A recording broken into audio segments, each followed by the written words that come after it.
पापड़ ले लो पापड़, ताजे ताजे पापड़, करारे करारे पापड़, पापड़ ले लो पापड़, पापड़ ले लो पापड़। हर सुबह सड़क के किनारे पापड़ की टोकरी लेकर यूं ही मधु लोगों को पुकारा करती थी। 10 रुपए पैकेट बेचने वाली मधु को देखकर लगता था कि आखिर इतने कम में वो गुजारा कैसे करती होगी। मधु दिखने में बहुत दुबली पतली थी। शरीर से वो बिल्कुल सुस्त और कमजोर नजर आती। गरीबी ने उसे उम्र से पहले ही बूढ़ा कर दिया था। उसके नए नक्श को देखकर लगता था कि वो छोटी उम्र में बेहद खूबसूरत रही होगी, लेकिन हालात ने उसकी सारी खूबसूरती छीन ली। जहां वो बैठकर पापड़ बेचा करती थी वहीं उसने एक बोर्ड रखा था जिस पर लिखा था ऑपरेशन के लिए मदद करें। लोगों को देखकर लगता था जैसे वो किसी बीमारी से जूझ रही हो और मदद के लिए पापड़ खरीद जाते। मधु बहुत स्वाभिमानी थी, इसलिए बिना पापड़ खरीदे गए पैसे वो लोगों को वापस कर देती। सुरेश म्युनिसिपल कॉरपोरेशन का वर्कर था और झाड़ू मारने का काम किया करता था। हर दिन सड़क साफ करते वक्त वो मधु को देखा करता और उसकी हालत को देखकर बड़ा मायूस सा हो जाता। सुरेश ने अपनी पत्नी को बीमारी की वजह से मरते देखा था, इसलिए मधु की हालत उसे अंदर ही अंदर बहुत कचोटती थी। मधु को लोगों की हमदर्दी से बहुत चिढ़ था। जो कोई इसे अकेला समझता या उससे ओछी हरकत करता वो उसे गाली देकर भगा देती। सुरेश ने यह मधु का रूप कई दफे देखा था, इसलिए वो उससे बात करने से घबराता था।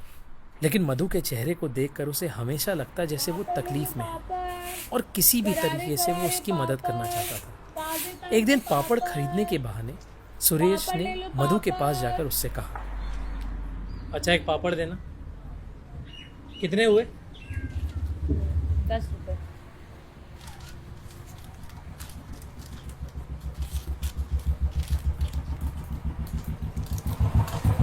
आज झाड़ू मारते मारते पापड़ कैसे? सोचे रात में खा लेंगे खाना के साथ, इसलिए।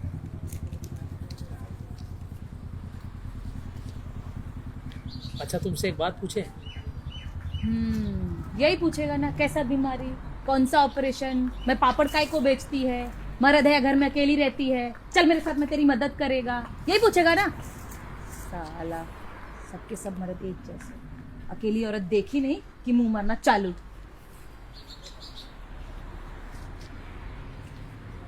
ए झाड़ू, इधर आ। अरे इधर आ ना, इधर बैठ।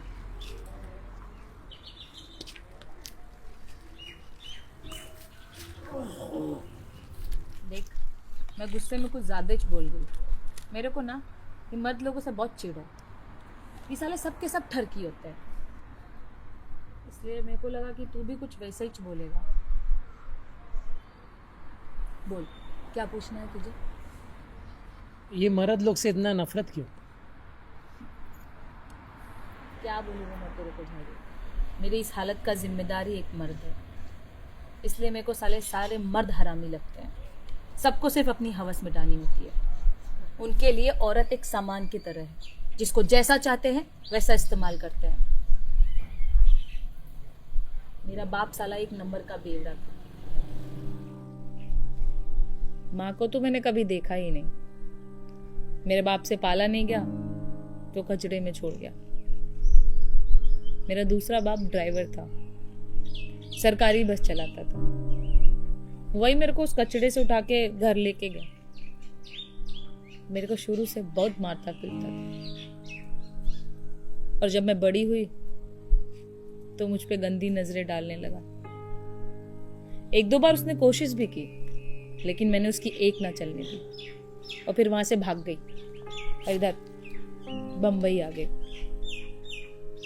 इधर मैं घर घर जाके काम मांगने लगी। जिसके पास भी जाओ सब हालत देख के भगा देते थे। सबको लगता था कि मैं चोर है। साला इधर काम वाले भी स्टैंडर्ड है। और फिर एक दिन मेरे को एक आदमी मिला जो तेरे जैसा ही काम करता था, एक आश्रम में। वो मेरे को आश्रम लेके गया। उधर मेरे को रहने को मिला, अच्छा अच्छा खाने को मिला। उधर से ही मैं ये पापड़ बनाना सीखी। वो आदमी बहुत अच्छा था। मैं धीरे धीरे उस पर भरोसा करने लगी। फिर एक दिन उसने मुझसे शादी के लिए पूछा। पसंद तो था ही मुझे भी, तो हाँ तो बोलना ही था।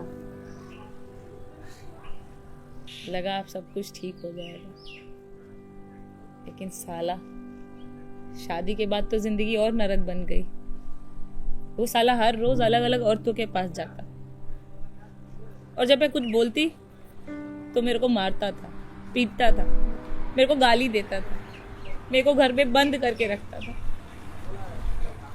मेरे को हफ्ते हफ्ते पर खाना खाने को नहीं देता था। मैं बहुत कमजोर हो गई थी रे, शरीर में जान इच नहीं थी कि मैं उससे लड़ पाती, बस सांस चल रही थी। तो फिर तुम वहां से भागी कैसे? वो हरामी हर रोज भगवान के सामने दिए जलाता था, और मैं घर में बैठ के हर रोज उस दिए को देखती। दिया हर बार बुझने से पहले फड़फड़ाता था, और उसको देख के मेरे को ना बहुत हिम्मत मिलती। मरना तो था ही एक दिन, इसलिए मैंने सोचा कि क्यों ना मरने से पहले फड़फड़ा लूं। उस दिन जब वो मेरे को मारने लगा ना, मैंने उसके सर पे जोर से एक डंडा दे मारा और भाग गई वहां से। अब वो मरा या जिंदा है मेरे को नहीं मालूम, लेकिन मैं उधर से भाग गई, और तब से ये पापड़ बेचने लगी। तो फिर ये ऑपरेशन कैसा? उतने साल तक उसने मुझे ठीक से खाना नहीं खिलाया। मेरे को सिर्फ हफ्ते में बस 1 या 2 बार देता था खाना। मेरे शरीर का पूरा खून सूख गया था। सरकारी अस्पताल में दिखाया तो डॉक्टर ने बोला कि ठीक से खाना खाना होगा, और खूब सारी दवाई लिख दी। इतने पैसे मैं कहाँ से लाती, इसलिए पापड़ बेच बेच कर जो भी आता उसमें खाना खाने लगी। मेरे को अपने पेट का ऑपरेशन कराने का है। मैंने सुना है कि डॉक्टर लोग पेट काट कर छोटा कर देते हैं। ये साला भूख नहीं बर्दाश्त होता रे झाड़ू, और मैं अब भारी काम करने के लायक भी नहीं हूं। मरने का जब भी ख्याल आता तो मेरे को उस दिए का लो याद आता, इसलिए मैं हर रोज फड़फड़ाने का कोशिश करती है। मेरे को इतनी जल्दी नहीं बुझने का है रे। मधु की बातें सुनकर सुरेश बिल्कुल खामोश था। उसकी आंखें भर आई। वो उठकर वहां से जाने लगा और जाते वक्त मधु से बस इतना कहा, तुम अब चिंता मत करना, तुम्हारा भाई तुम्हारे साथ है।